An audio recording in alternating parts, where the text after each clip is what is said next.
तो हेलो दोस्तों, कैसे हैं आप लोग। तो फ्रेंड, आज की वीडियो सीरीज से हम लोग स्टार्ट करने वाले हैं कंप्यूटर साइंस एंड इंजीनियरिंग का काफी इंटरेस्टिंग सब्जेक्ट इस सेमेस्टर का, जिस सब्जेक्ट का नाम है कंप्यूटर ग्राफिक्स एंड विजुअलाइजेशन। क्या होते हैं ये, इनको डीप में समझेंगे। पहला यूनिट आज हम डिस्कस करने वाले हैं, क्योंकि आपको पता है कि हम लोग यूनिट वाइज वीडियोस को देख रहे हैं, तो यूनिट वाइज ये चीजों को डिस्कस करेंगे। पांचों यूनिट का पूरा सिलेबस आपके इंटरफेस पे नजर आ रहा होगा, आप इस सिलेबस का स्क्रीनशॉट लीजिए। और पहले यूनिट को आज हम स्टार्ट करेंगे। वीडियो को लाइक करके चैनल को सब्सक्राइब कर देना है और एक प्यारा सा कमेंट करना है, ताकि मुझे भी मोटिवेशन मिल सके और बेहतर से बेहतरीन कंटेंट मैं आप लोगों के लिए प्रोवाइड कर सकूं। ठीक है। और फ्रेंड्स सर्कल में चीजों को शेयर कर दीजिएगा, ताकि वो लोग भी इन चीजों को देखें और उनका फायदा उठा सके। आइए स्टार्ट करते हैं। यूनिट नंबर 1 का पूरा सिलेबस आपके सामने दिया हुआ है। बारी बारी से एक एक टॉपिक को हम डिस्कस करते हैं। सबसे पहला आपका introduction to raster scan displays. क्या होते हैं रास्टर स्कैन सिस्टम, यहाँ पे दिया हुआ है।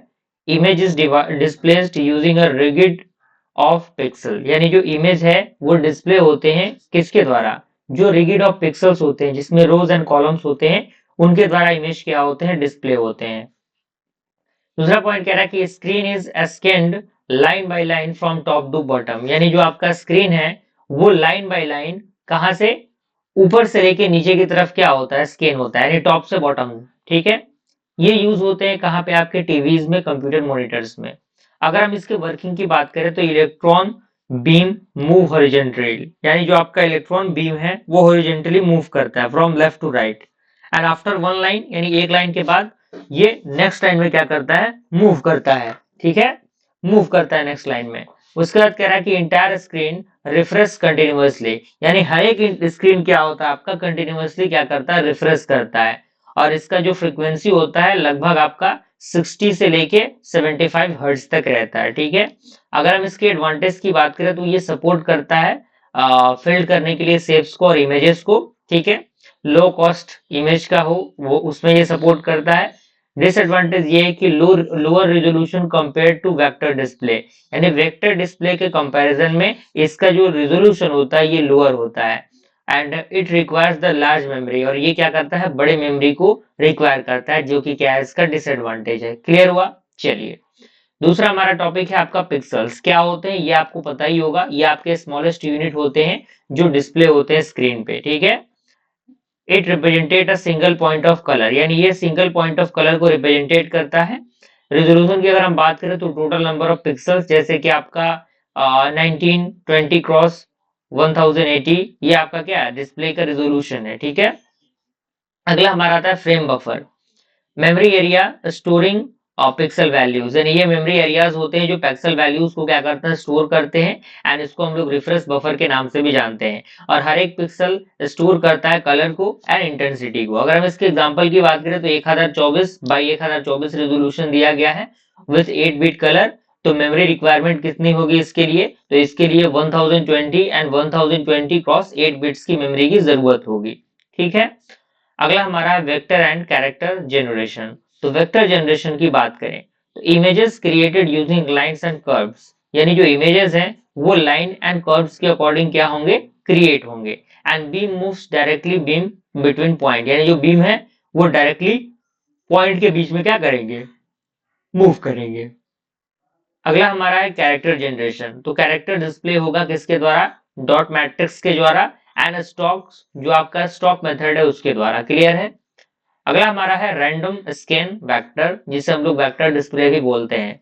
तो beam directly draws line on screen, यानी जो बीम है वो डायरेक्टली स्क्रीन पे क्या होंगे, ड्रॉ किए जाएंगे लाइंस के according. And no scanning of entire screen, यानी किसी भी स्कैनिंग की जरूरत नहीं होती है इंटायर स्क्रीन के लिए। अगर हम इसके एडवांटेजेस की बात करें तो high resolution for line drawing, यानी लाइन ड्रॉइंग के लिए इसका जो रेजोल्यूशन होता है हाई होता है, स्मूथ लाइंस। ठीक है। डिसएडवांटेज की बात करें तो it can not display the realistic image, यानी ये रियलिस्टिक इमेज को डिस्प्ले नहीं कर सकता और ये थोड़ा सा महंगा होता है। अगला हमारा आता है डिस्प्ले डिवाइसेस। अगर हम टाइप की बात करें तो सीआरटी, जो कि आपका कैथोड रे ट्यूब होता है। दूसरा आता है एलसीडी, जिसका फुल फॉर्म होता है लिक्विड क्रिस्टल डिस्प्ले। उसके बाद हमारा आता है एलईडी। उसके बाद आपका आता है प्लाज्मा डिस्प्ले।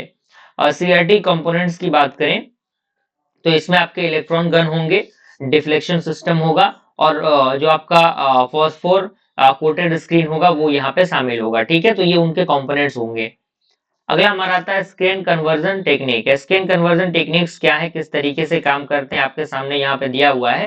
कह रहा है कि process of converting mathematical object into pixel form, यानी मैथमेटिकल ऑब्जेक्ट को पिक्सल फॉर्म में कन्वर्ट करने का ये प्रोसेस होता है। जैसे एग्जांपल की बात करें, लाइन ड्राइंग हो गया, सर्कल ड्राइंग हो गया, पॉलीगन ड्राइंग हो गया, ठीक है, पॉलीगन फिलिंग हो गया। उसके बाद हमारा है लाइन ड्राइंग एल्गोरिथम। तो इसके अंदर सबसे पहला एल्गोरिथम आता है आपका डीडीए, जिसे हम लोग डिजिटल डिफरेंशियल एनालाइजर कहते हैं। तो इसका आइडिया कह रहा है कि increment X and Y step by step, यानी एक्स एंड वाई क्या होगा, स्टेप बाय स्टेप इंक्रीज होगा, इंक्रीमेंट होगा। स्टेप की बात करें तो dx is equal to X two minus X one and dy is equal to Y two minus Y one होगा। अब यहाँ पे स्टेप दिया गया है max of modulus dy and modulus of dx, ठीक है। एंड अगर x इंक्रीमेंट होगा तो dx upon steps and y increment होगा तो dy स्टेप होगा, ठीक है। एडवांटेज की बात करें तो ये सिंपल होता है, डिसएडवांटेज ये कि फ्लोटिंग पॉइंट कैलकुलेशन स्लो होता है यहाँ पे, ठीक है। अगला हमारा आता है ब्रेजेम्स लाइन एल्गोरिथम। आइडिया इसका ये है कि it uses the integer calculation only, यानी ये केवल इंटीजर कैलकुलेशन को ही कैरी करता है एंड ये फास्टेस्ट होता है as compare to the DDA. And decision parameter की बात करें तो ये डिटरमाइन करता है नेक्स्ट पॉइंट को, एंड एडवांटेज ये कि ये फास्ट एंड इफिशिएंट होता है। क्लियर है, चलिए अगला हमारा आता है सर्कल ड्राइंग एल्गोरिथम। तो सबसे पहला इसके अंदर आता है मिड पॉइंट सर्कल एल्गोरिथम। तो आइडिया इसका दिया है कि select the pixel based on the mid point position, यानी ये सेलेक्ट करता है पिक्सल को जो बेस्ड होते हैं मिड पॉइंट पोजीशन पे, एंड ये यूज करता है सिमेट्री को, और ये केवल कैलकुलेट करता है 1/8 ऑफ सर्कल को, ठीक है, यानी सर्कल के 1/8 पार्ट को ही क्या करता है, कैलकुलेट करता है। और उसके बाद आपका डिसीजन पैरामीटर आता है, ये डिटरमाइन करता है कि कौन सा पॉइंट नेक्स्ट होगा, that means east and south east, okay. And उसके बाद आपका आता है ब्रेजमैन सर्कल एल्गोरिथम। तो ये सिमिलर होता है to the mid point and ये यूज करता है इंटीजर अरिथमेटिक को, और ये फास्टेस्ट एग्जीक्यूशन होता है। क्लियर। अगला हमारा था पॉलीगन फिल मेथड एल्गोरिथम। तो सबसे पहले बाउंड्री फिल एल्गोरिथम की बात करें तो ये फिल करता है एरिया को जब तक बाउंड्री आपका कलर रिच नहीं हो जाता। टाइप्स की बात करें तो 4 कनेक्टेड, 8 कनेक्टेड। एल्गोरिथम दिया हुआ है, कह रहा है कि if current pixel is not equal to boundary colour and is not equal to fill colour, तो फिल पिक्सल पिक्सल फिल होगा एंड रिपीट होगा for the next verse, okay. And part B आपका है फ्लूइड फिल एल्गोरिथम। तो ये fill करता है सारे कनेक्टेड पिक्सल को जिनके पास सेम कलर होगा, और ये बेहतर काम करता है पेंट बकेट टूल्स के अकॉर्डिंग। एल्गोरिथम की बात करें तो ये उसका एल्गोरिथम दिया हुआ है, ठीक है। डिफरेंस दिया गया है boundary fill and fluid fill का, आपको इसको देख लेना है। और कुछ इंपॉर्टेंट एग्जामिनेशन के लिए पॉइंट दिए गए हैं थ्योरेटिकल।